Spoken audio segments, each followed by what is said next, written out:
আসসালামু আলাইকুম। আজকের পর্বে আপনাদেরকে এই সুন্দর প্যান্ট কাটিং সালোয়ারটি কাটিং এবং সেলাই করে দেখাবো মাত্র 2 গজ কাপড় থেকে। আশা করছি আপনাদের কাছে ভালো লাগবে। তো দেখতেই পাচ্ছেন সাইড থেকে কিন্তু প্যান্ট কাটিং এর সেলাইটা দেওয়া আছে। আর এখানে আমি পিন টাক্স করে ডিজাইনটা করে নিয়েছি। কোমরে কিন্তু আমি রাবার ইউজ করিনি, ফিতা ইউজ করেছি। তো এই যে ফিতা ঘর কিভাবে তৈরি করবেন সেটাও কিন্তু আজকের ভিডিওতে থাকছে। তো এই যে ডিজাইনটা কিন্তু অত্যন্ত ইউনিক একটা ডিজাইন এবং অল্প কাপড় দিয়ে তৈরি করে নেওয়া যায়। তো চলুন বেশি কথা না বাড়িয়ে আমরা কাটিং ভিডিওতে চলে যাই, কাটিংটা দেখে নেওয়া যাক।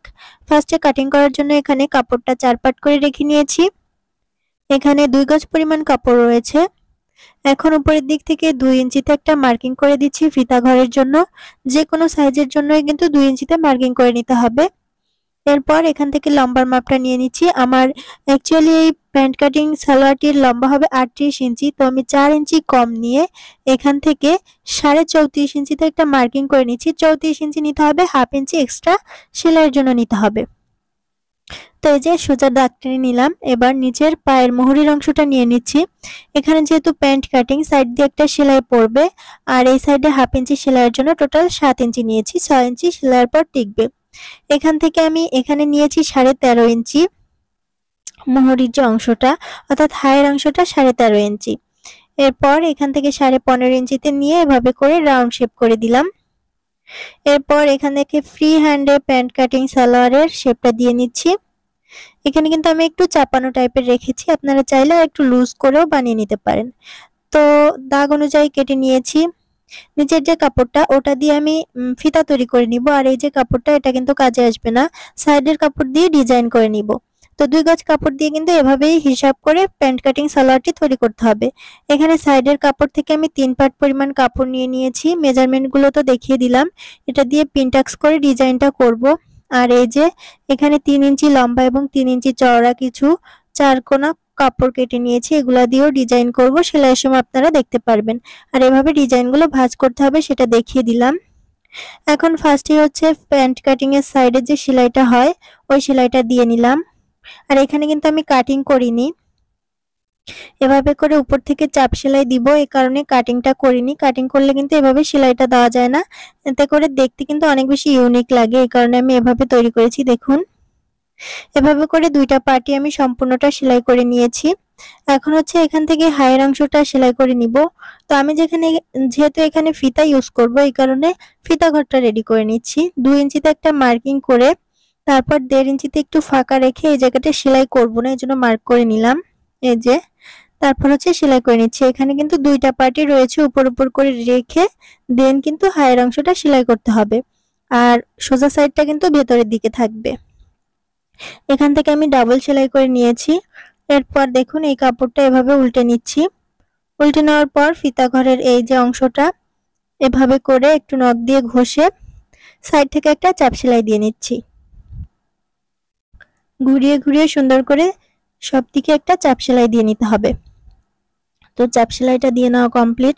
এরপর অন্য হায়ের অংশটাও জোড়া লাগিয়ে নিব সেলাই করে। তারপর হচ্ছে এভাবে করে সাইড থেকে 2 সুতা পরিমাণ নিয়ে ভাঁজ করে সেলাই করে দিব। এরপর হচ্ছে ফিতা ঘরের অংশের জন্য এভাবে মুড়িয়ে তারপর একটা সেলাই দিয়ে নিব। সম্পূর্ণটা ঘুরিয়ে তারপর কিন্তু সেলাইটা দিয়ে নিতে হবে, তাহলেই কিন্তু ফিতা ঘরটা রেডি হয়ে যাবে। এই যে আমার ফিতা ঘর রেডি হয়ে গিয়েছে। আর এই যে ফাঁকা অংশটা সোজা সাইডে এসেছে। এখন হচ্ছে ডিজাইনের কাপড়টা আমরা রেডি করে নিচ্ছি। এখানে 3 টুকরা কাপড় ছিল, 3 টুকরা কাপড় এখন আমি এভাবে করে জোড়া লাগিয়ে নিচ্ছি। যেহেতু অল্প পরিমাণ কাপড় অবশ্যই জোড়া দিতে হবে। এরপর হচ্ছে এখান থেকে পেন্টাক্সের যে ডিজাইনটা করে নিব। অল্প একটু 1 সুতা পরিমাণ কাপড় ধরে তারপর সাইড থেকে সেলাই করে নিতে হবে। এভাবে করে কিন্তু পুরো কাপড়টাকে সেলাই করে নিতে হবে। তো এইভাবে দেখতে পাচ্ছেন কতটুক।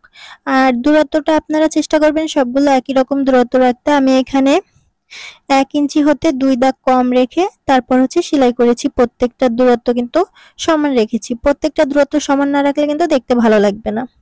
তো এভাবে করে সম্পূর্ণটা সেলাই করে আমি হচ্ছে এই যে আয়রন করে নিয়েছি। অবশ্যই আয়রন করতে হবে, না হলে ফিনিশিং ভালো আসবে না। তো এরপর হচ্ছে আমরা প্যান্টের কাপড়টা নিয়েছি। আর এই যে ডিজাইনের কাপড়গুলো এভাবে ভাঁজ করে প্যান্টের কাপড়ের নিচের দিকে সোজা সাইডে সেলাই করে নিচ্ছি। 1 ইঞ্চি বাদ রেখে তারপর সেলাইটা শুরু করেছি। আর প্রত্যেকটার মাঝে কিন্তু হাফ ইঞ্চি পরিমাণ গ্যাপ রেখে তারপর সেলাইটা করতে হবে। তো এই যে এভাবে করে আমি এক একটা পায়ে 7টা করে লাগিয়ে নিয়েছি। তারপর হচ্ছে এই যে ডিজাইনের যে পিনটাক্সের কাপড়টা, এটা একটা সাইড থেকে এভাবে 1/2 ইঞ্চি পরিমাণ মুড়িয়ে একটা ভাঁজ করে সেলাই করে নিলাম। এরপর হচ্ছে প্যান্টের সঙ্গে এই কাপড়টা জয়েন্ট করে নিচ্ছি।